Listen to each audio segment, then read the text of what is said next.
Every coach needs a coach. I don't care who you are. If you go to Coach Deion Sanders, he talks about the coaches that were in his life all day long. Anybody that you mentioned, they got a coach. Les Brown, he had a coach. He talks about them all the time. Eric Thomas, he got a coach. Tony Robbins, he got a coach. They all have a coach. You got to have those coaches because you don't know everything.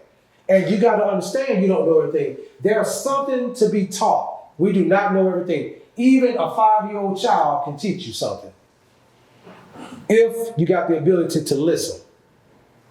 If you got the ability to listen. And listening is a hard skill because most people can't do it. Yeah, you're right.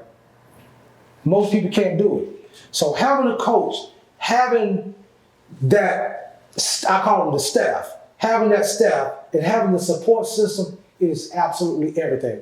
I would not admonish anybody to go into business or doing anything. It's okay to do a business for yourself, but you got to have somebody. You got to have a team. I would not tell somebody to do it by yourself. That is not the way it was set up. Not to do it by yourself. Cool. Transitioning along, 24 years, retired a few years ago, back into entrepreneurship. I know you said you're, doing some coaching, got some podcasts and stuff coming out. And again, anytime we go into any type of business, man, it's hard. It's hard. Tell me one of your biggest losses, whether it's business or personal, and then tell me what was the lesson behind that loss. All right. So my biggest... It's on you, brother. Okay. My biggest loss is, and it's a loss, but I don't call it a loss. Okay, and I'll tell you why. Okay. The biggest loss for me is when I got downsized. That was my biggest one because, I had worked for this company for 4 years, sold a lot of products, made a lot of money for the company, and at the same time, again, being let go for something you don't know.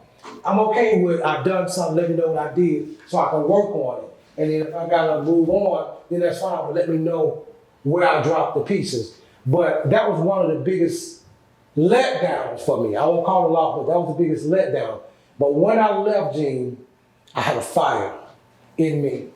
I said, I would never let another person or another company dictate what I can do, when I can do it, how I can do it, and how much I get paid.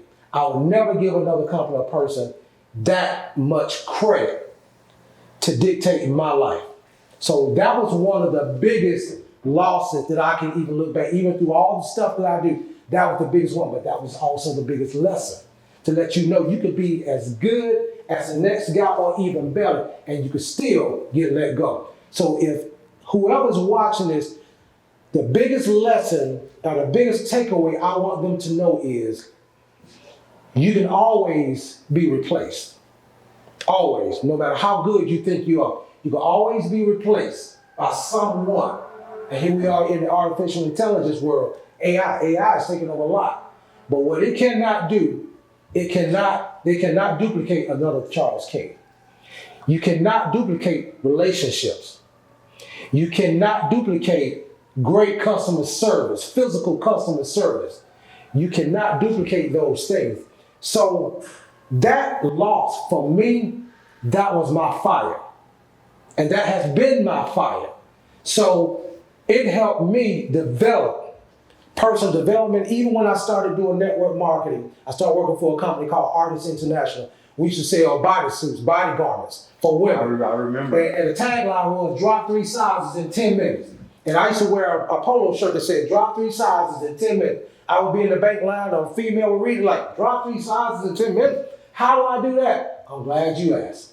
So we had some garments that would take a person in a size 20, drop them from a 20 to a size 14. Yeah, my cousin was selling them bodysuits back in the day. I think about 2008, 2010. And that was one of the times I was let go. They was going like hotcakes. I remember, we hosted a party for the bodysuits. I made a fortune. But again, it was ignorance on fire. So,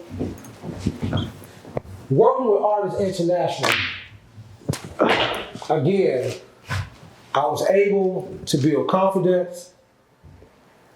I was able to earn a living.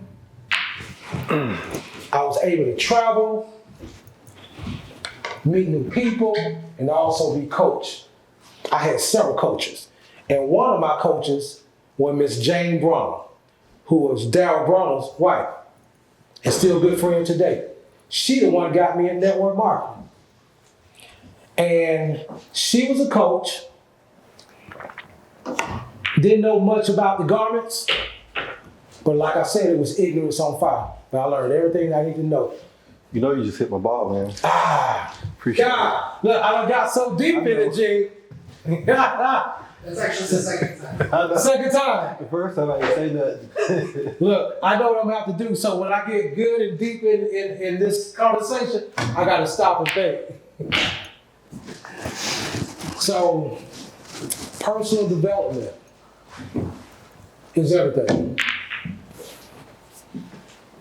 Yeah, right now, man, with YouTube and man, a lot of online courses, and I was reading something a few days ago, and I forgot how many billions of dollars people spend on education. Education is the biggest business in the world when you look at our school systems.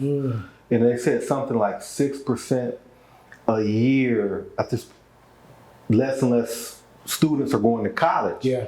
And I think the coaching industry right now is, I don't know, $20-30 billion business. But they were saying how in the next several years it's going to be $100 billion industry. So coaching is very important, but finding the right coaching. Because online it's hard to distinguish who's giving you good information versus who's giving you bad information. Because with AI and technology, that's right, man, people go have AI do something and it looks good and sounds good, but it's not practical. It's not practical. You're not gonna really learn it. Like I teach people how to build houses. I can give you a book and you can go read it, but how successful are you gonna be? You can read a book and learn how to build a plane, but you're not gonna get in and fly it. You're not gonna get none of that. So with that being said, with this day and age and everything's out there, we know coaching, mindset, all that stuff is important. Give me something else that you can think of that's needed for somebody to have success in a business, whether it's patience, whether it's money. Give me something that they need to think about that we don't normally think about, because there's gonna be a lot of pitfalls when we get into this business. Yeah, it is. So things they're gonna need is, you mentioned the patience, and you're definitely gonna need patience. Even when you become successful, you're gonna need patience.